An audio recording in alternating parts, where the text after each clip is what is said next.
Bismillahirrahmanirrahim. Assalamualaikum warahmatullahi wabarakatuh. Jadi usus buntu insya Allah bukan hanya disebabkan oleh faktor fisik semata ya, tetapi lebih karena persoalan hati dan perilaku yang menyimpang. Penting untuk diketahui, pandangan ini adalah perspektif spiritual yang saya sampaikan ini memang berbeda ya dengan penjelasan medis tentang penyebab usus buntu. Jadi kalau dalam ilmu kedokteran ya usus buntu disebabkan oleh penyumbatan pada organ appendix yang bisa dipicu oleh kotoran, benda asing atau infeksi bakteri.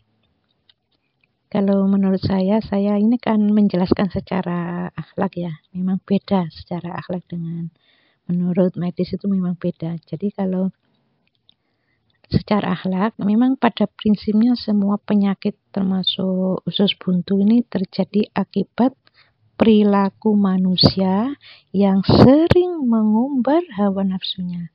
Jadi perilaku ini membuat Allah itu memberikan peringatan atau adab agar manusia itu kembali ke jalan yang benar, yaitu Al-Quran dan Sunnah Rasul. Jadi kalau di dalam Al-Quran itu memang dijelaskan di surat Al-Hujurat kita ini dilarang suudzon. Memang di dalam Al-Quran itu tidak ada penjelasan kalau suudzon nanti pusing, itu tidak ada. Tapi kita ini dilarang suudzon. Ya, kita ini harus berpikir orang yang terus menerus suudzon kan akibat dari suudzon itu kan suudzon ini kan dilarang ya, dilarang oleh Allah dan itu ada keterangannya dalam surat Al-Hujurat. Terus menerus dilakukan, akhirnya muncullah penyakit yang namanya pusing. Jadi penyakitnya itu sakit kepala di bagian belakang sebelah kanan. Nah, kalau selama ini kan orang itu taunya pokoknya selama ini kita ini nggak boleh suudzon, nggak boleh dendam, nggak boleh marah, cuma gitu. Keterangannya dalam Al-Quran itu memang begitu. Nggak ada penjelasan kalau suudzon nanti pusing, kalau menyimpan marah nanti kena penyakit jantung, nggak ada. Seperti itu nggak ada ya. Jadi secara spesifik saya di sini menjelaskan bahwa penyakit itu timbul akibat perilaku yang tidak sesuai dengan ajaran agama. Beberapa contoh misalnya benci, dendam, ini kan dilarang. Di dalam Al-Quran dijelaskan memang kita nggak boleh dendam. Di situ memang nggak ada penjelasan kalau dendam itu nanti kena penyakit hepatitis, nggak ada. Tapi ya kita harus berpikir, harus meneliti apa sih penyebabnya orang itu kena hepatitis. Nah, kalau secara akhlak seperti itu, dendam menyebabkan kena penyakit hepatitis. Terus menerus suudzon, akhirnya pusing. Sakit kepala di bagian belakang sebelah kanan. Kalau yang sebelah kiri isinya tuh ya sering suudzon, curiga, nanti yang di bagian belakang itu sakit.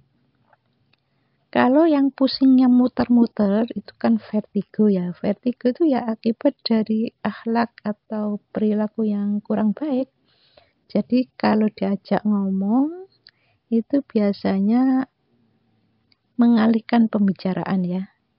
Misalnya diajak bicara persoalan masalah A tapi yang diomongkan masalah B.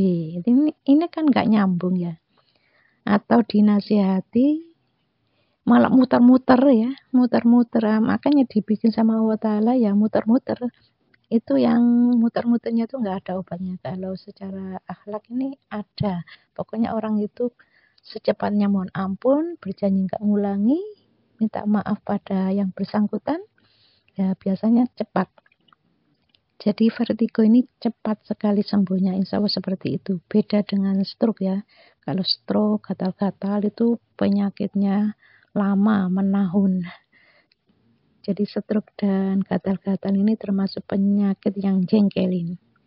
Jadi kalau orang itu emosi berlebihan, kemarahan yang dipendam itu bisa memicu penyempitan pembuluh darah dan stroke. Ya, ini memang nggak ada keterangannya di dalam Al-Quran. Kalau kamu emosi berlebihan nanti kena stroke, nggak ada.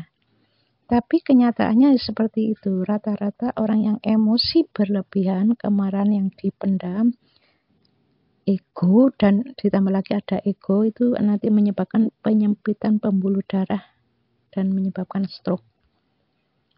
Jadi mengenai usus buntu itu sendiri, fungsi usus itu kan menyerap sari-sari yang baik, ya, sari-sari makanan yang baik diserap oleh tubuh, dijadikan energi.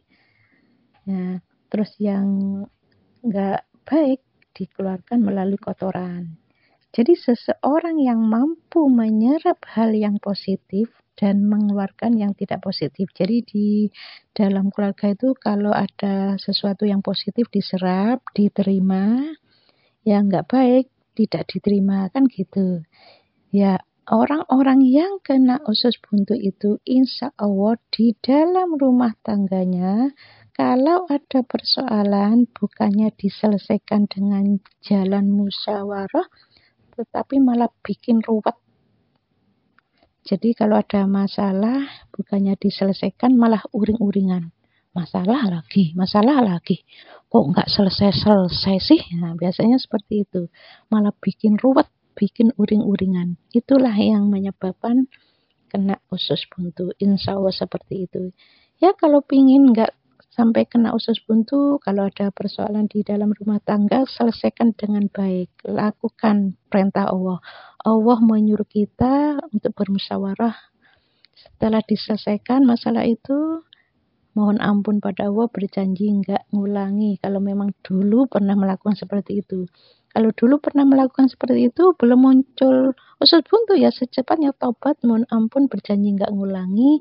Kalau ada masalah yang dulu itu sering uring-uringan, kalau ada masalah sekarang diselesaikan dengan baik. Tidak uring-uringan. Ya insya Allah tidak akan mengalami usus buntu. Ya mudah-mudahan video ini ada manfaatnya ya. Assalamualaikum warahmatullahi wabarakatuh.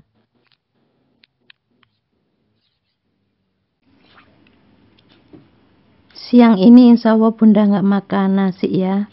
Makan kacang hijau campur susu Anlin rasa vanila. Ini kacang hijaunya masih hangat ya. Mari makan ya. Allahumma barik lana fima razaqtana wa qina adzabannar. Bismillahirrahmanirrahim. Sebelum sarapan makan buah dulu ya, nanti makan nasinya biar nggak banyak. Mari makan ya. Allahumma barik lana fima razaqtana wa qina adzabannar. Bismillahirrahmanirrahim.